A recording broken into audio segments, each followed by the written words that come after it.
এক বাদশাহর একটি ইসলামী শিক্ষণীয় ঘটনা। এক বাদশার একটি বাগান ছিল।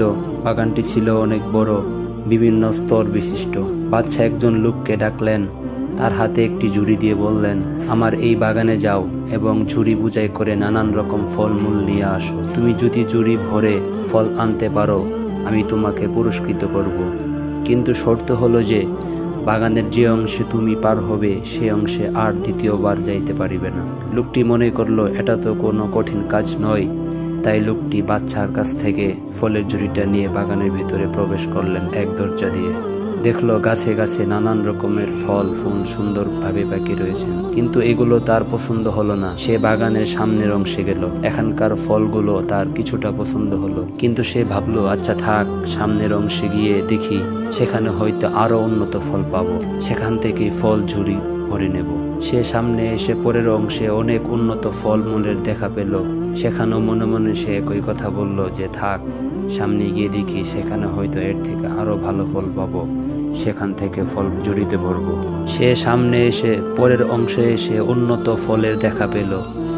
এখানে এসে তার মনে হলো এখানে অনেক ভালো ফল, তাই এখান থেকে কিছু ফল ছিঁড়ে নেই।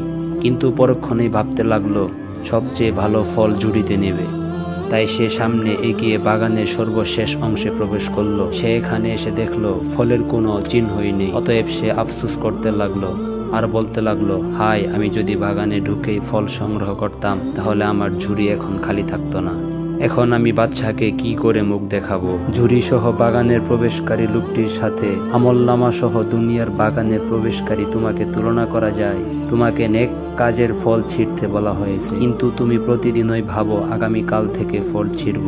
কিন্তু তুমি প্রতিদিনই ভাবো আগামীকাল থেকে ফল ছিঁড়তে আরম্ভ করব। হে ভাই বোন, আগামী দিন করতে করতে তোমার জীবনে আর আগামী দিন আসিবে না। এভাবেই তুমি শূন্য হাতে আল্লাহর সামনে হাজির হবে। তখন তুমি আল্লাহর কাছে কি জবাব দিবে? এজন্য মুফতি তাকি উসমানী রহমতুল্লাহ আলাই বলেন, জীবনের সময়গুলো অতিবাহিত হচ্ছে, জীবন কেটে যাচ্ছে, জানা নেই বয়স বাকি কতটুকু। সুতরাং নেক কাজের বাসনা জাগ্রত হওয়ার সাথে সাথে তা করে ফেলো। কে জানে কিছুক্ষণ পরে মনের এই আগ্রহ থাকিবেন কিনা। আমাদের এটাও জানা নেই একটু পর আমরা বেঁচে থাকতে পারিব কিনা। যদিও বেঁচে থাকি, হয়তো দুনিয়ার কোনো ব্যস্ততা সামনে এসে পড়বে। অতএব নেক কাজ যখনই করতে মন চায় তখনই করে নাও, জীবনের ফায়দা লুটে নাও। এই জীবন নামক আল্লাহর অনুগ্রহে দেওয়া বাগানে চিরকালে আমল নামা আমার বিশেষ ঝুড়িতে যখনই সুযোগ পাওয়া যায়, তাই আজ থেকে এই জীবন নামক আল্লাহর দেওয়া ঝুড়িতে দুনিয়া নামক বাগান থেকে নেকি ভরা শুরু করে দাও।